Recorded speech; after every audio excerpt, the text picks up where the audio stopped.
Okay, everybody, after going through the Mac to show you a little bit of VirtualBox, I'll get back to VirtualBox again on the Windows partition, show you that it's going to be the same speed.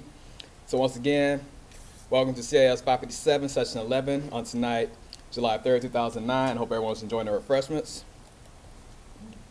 And of course, now I'll be talking about virtualization, VMware, and VirtualBox. And if for some reason I forgot to put VirtualBox in there, but we will be talking about VirtualBox and not just VMware. And of course, here's my information. For those that don't know, well, everyone here knows who I am. I'm William Bowen. I have a CIAP certification, also a Master's of Science in Computer Information Systems. You can contact me my email address at wbowen05@yahoo.com if you have any questions.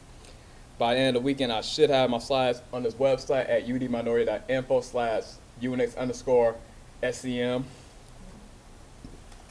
And for those that don't know, I'm actually a web developer / DBA with the federal government. I'm also an adjunct professor here at the University of Detroit Mercy, a member of the Black Data Process Associates and a TAC committee member, as well as a telecommunications chair of the Detroit Alumni Extension and National Society of Black Engineers. And I'm also, well, now I'm actually the faculty advisor for the UDM chapter of NEDS because the other faculty advisor decided to step down last year. So right now I'm just the faculty advisor. Okay, so I'm going to go to a quick description of virtualization. And it actually allows users to run different operating systems on one computer without rebooting. And it also emulates certain hardware but uses the actual CPU and therefore it's faster than emulation.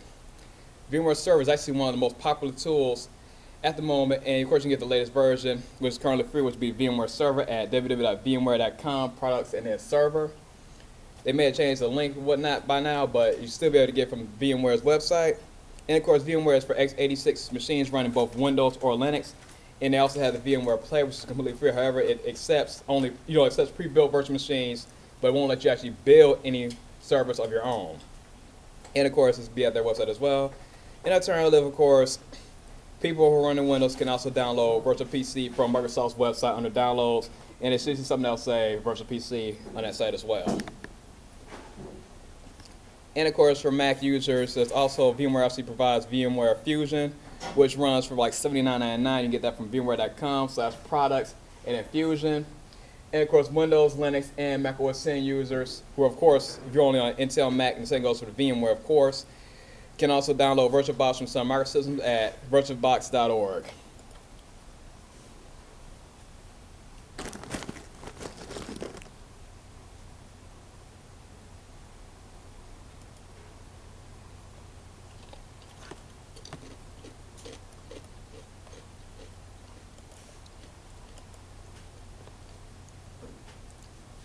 Okay, and for the workshop this evening, I'll be going over VMware and VirtualBox.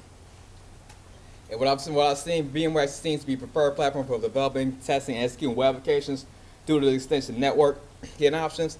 However, if you're trying to go for like full speed and just do like a desktop application testing, VirtualBox is a little bit better because it's better at actually detecting the hardware on your desktop, and it runs at much faster speed.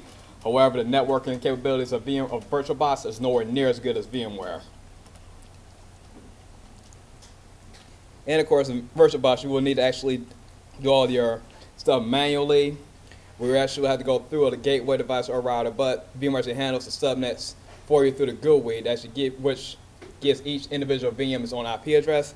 However, from my own experience, VirtualBox is, like I just said, better for desktop applications because it's faster response times, NRC, and actually replicating your hardware actually provides a better user desktop experience. So it actually feels like you're on like a regular desktop when you're in VirtualBox. VMware, you can pretty much tell that you're going to have some lag. But it's really good if you're trying to set a server up, because 9 times out of 10, you're on a server, you're on a command line anyway. So you're not going to even see a mouse going around the screen. And of course, one question that's always been asked to me is like, why do you use virtualization? Why don't you make everything run on Linux or everything on Windows or everything on the Mac? And of course, like I said many times, no matter how much some people praise an operating system, not every OS is going to have every application that you want or have the same performance of all tasks and applications across the board. And it's the same reason why some people will use open source products to actually build but export the applications and the files to less open formats due to compatibility issues. And one prime example is, okay, this presentation is being done in openoffice.org, but I'm actually exporting out to PowerPoint and creating a video, which is going to be in some proprietary AVI file, but that's actually going to be transported into Flash, and these slides will also be available in PDF as well as PowerPoint. So people are on a Microsoft machine, they can open a PowerPoint, or they can look at PDF no matter what OS you're on. And of course, the flash file will work on anything, which is pretty much why I'm not using the standard OpenOffice.org formats, because not people are using OpenOffice.org, or not everybody has it. Just download it. Yeah, I'm trying to have it so people don't have to download, so I said, just here's a PDF. So hopefully you have an Acrobat reader on your machine, no matter what OS you're on. Should. Because you can probably have Acrobat reader even on an Xbox at this point. Okay, and of course, like, why not just boot into different operating systems? Well, if you're a developer and want to actually make changes on the fly, waiting 5 minutes just to boot and reopen your application wastes a lot of time. And with everything on the same desktop, but different virtual machines, you can simply toggle between them, and in some instances even copy and paste code from one virtual machine to another. Although I found you have to pretty much do this in a more expensive VMware workstation, because this is not working VirtualBox or VMware Server. I've tried to do on both of those. And of course, you can also toggle information back and forth between hosts and virtual clients in the more expensive packages as well.